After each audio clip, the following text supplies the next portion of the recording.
at 8:07 as we welcome in. You already know who our special guest is if you were listening to the Meredith Show, because Meredith knows him. Here's Justin Dukes. Hello, Justin. Guys. Welcome back to Y101. I'm glad to be back. So what's the story with you right now? Super busy, Barney. Actually just won the GA Music Awards Country Male Artist of the Year for 2015, and been busy on the road all year long, and got to open up for some pretty big names this year. You know, I'm really blessed to be a part of the shows, and just been real busy, man. Yeah, we talked about that. You came on the phone and talked about opening up for Vince Gill. That's so correct. For those who didn't hear that, what was that like? Oh, it was awesome. Just a great, down-to-earth guy. We talked for at least an hour on the side of the stage, and he actually sat on stage and listened to my set and everything, and it was just a great experience. How did you get that opportunity? Actually, it was pure luck. The lady who does most of my booking agent, she looked up on the gig, and she knew the people who was running it, and got me slid in the back door, and just got on the show. It was a cool thing. What kind of crowd was it, and where was it? Oh, it was great. It was in Clayton, Georgia, up in the mountains at a place called Heaven's Landing, which is a private airstrip, and they have all these different kind of hangars and stuff, and actually been told that Alan Jackson flies in and out of there quite a bit, and but it was up in the mountains, very hilly, and it was great. The crowd was awesome, and just a great time. What kind of set did you do? What kind of music were you singing? I sang all original songs, but he really enjoyed all my original songs. He actually commented on them after I played, and it really meant a lot to me too. I'm sure you watched his set. Oh, definitely. He was with the Time Jumpers, the band he's been with for a little while now, and them guys, they're grade A musicians. They're studio musicians. They have been playing on records ever since they were old enough to pick up an instrument, because that's just how great they are. And you have people like Paul Franklin, who's played steel on tons of records, steel guitar, and all these other players that just come together to form this band to play music and have fun, so that's a great deal. Well, we all know Vince Gill can sing. A lot of people don't realize what kind of guitarist he is. Oh, he is, and he showcases that in that band. I'll tell you that too. He waylays on it. He does a great job. He's always been a great singer, but he's a good guitar picker too. Yeah, he was offered a job in the Dire Straits by Mark Knopfler, who's also a fine guitarist. Yeah. So that shows you what kind of player he is. Where did you watch his set from? Were you backstage? Or? I was backstage. I got to watch it. Well, actually, I was out in my merchandise tent for a little while selling shirts and stuff, but by the mid set, I was backstage watching and everything. So what did you learn from watching them? I learned that them guys, they get up there and they have a great time. They're really laid back. They're real calm, cool, and collected, because they've been doing this for several years. I guess what I learned from them is just trying to get better. That's the biggest thing. Who else have you opened up for?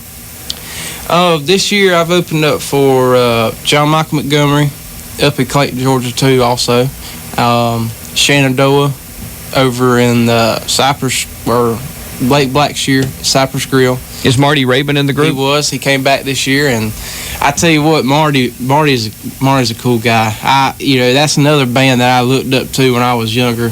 Because they were all in the '90s era country, and that's where I grew up. And you talked to him? I sure did, and he was a great person.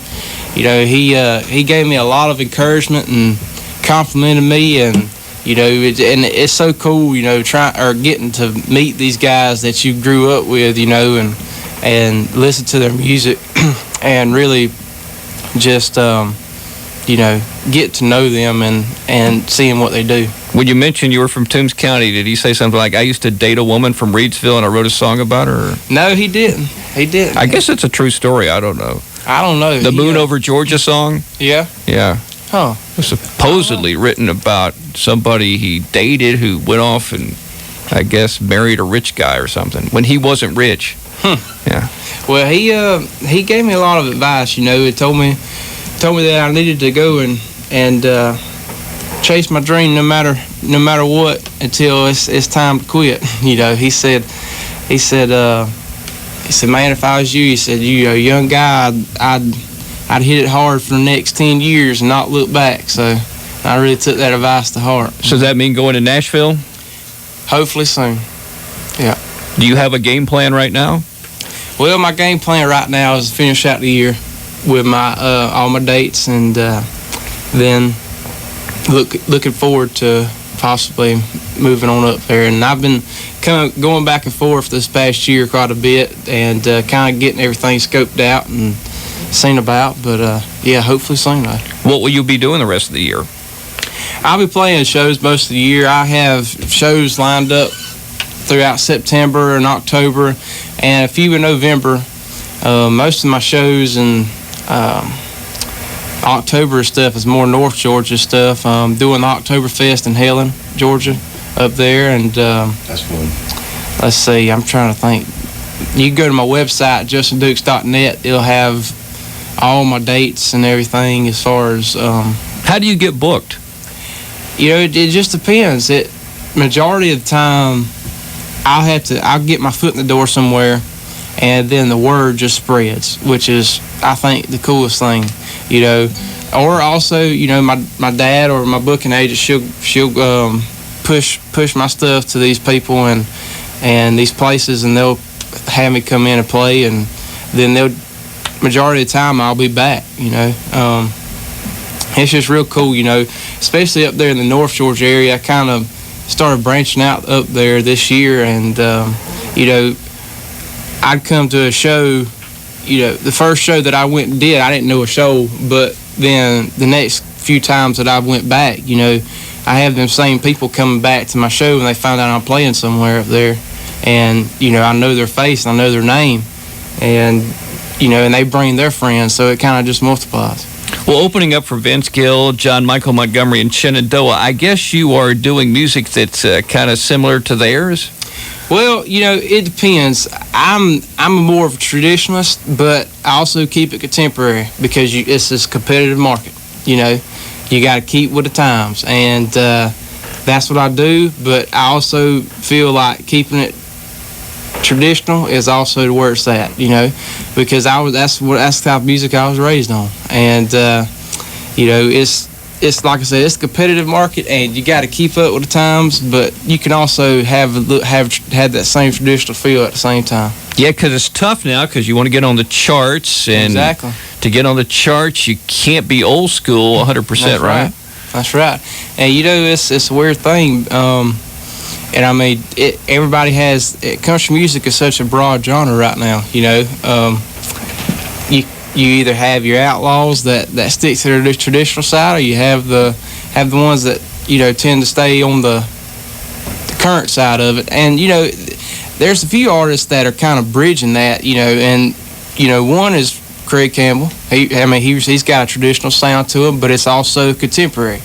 And people like Easton Corbin, that's on the radio now. It's a traditional sound, but it's also contemporary.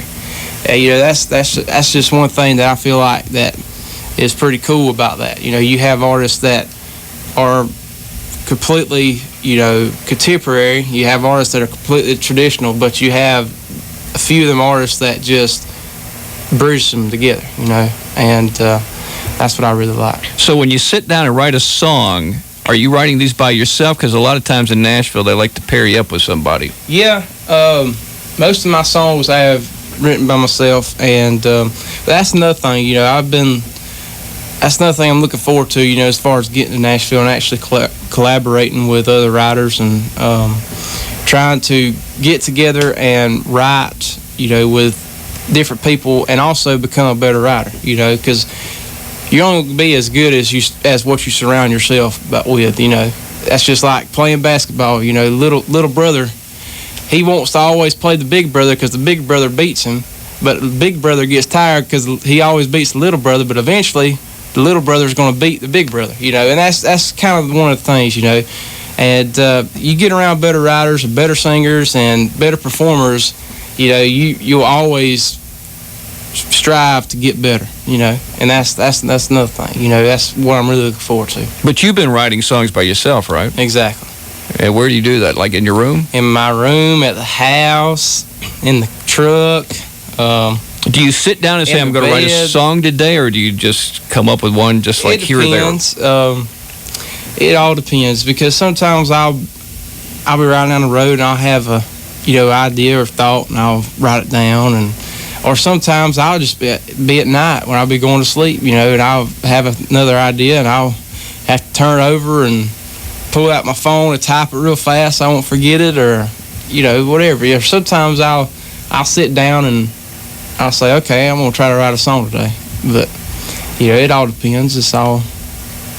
Do you have subjects that you like to write about, or can it be anything? I like to write about love, of course. And also, you know, there's a few songs that I have that are just, you know, feel-good songs that just, they're not really that digging in too deep. They're just kind of fun going songs, you know. But other than that, I mean, I'm pretty much open game when it comes to my writing. You know, whatever I feel like, whatever strikes me, and, you know, whatever gets me going as far as with the song, then it's all free game, you know. We're talking to Justin Dukes. He's in studio. He's brought his guitar. He's going to sing for us. We're going to take a break right now and come back and fire up that guitar right here on the Y101.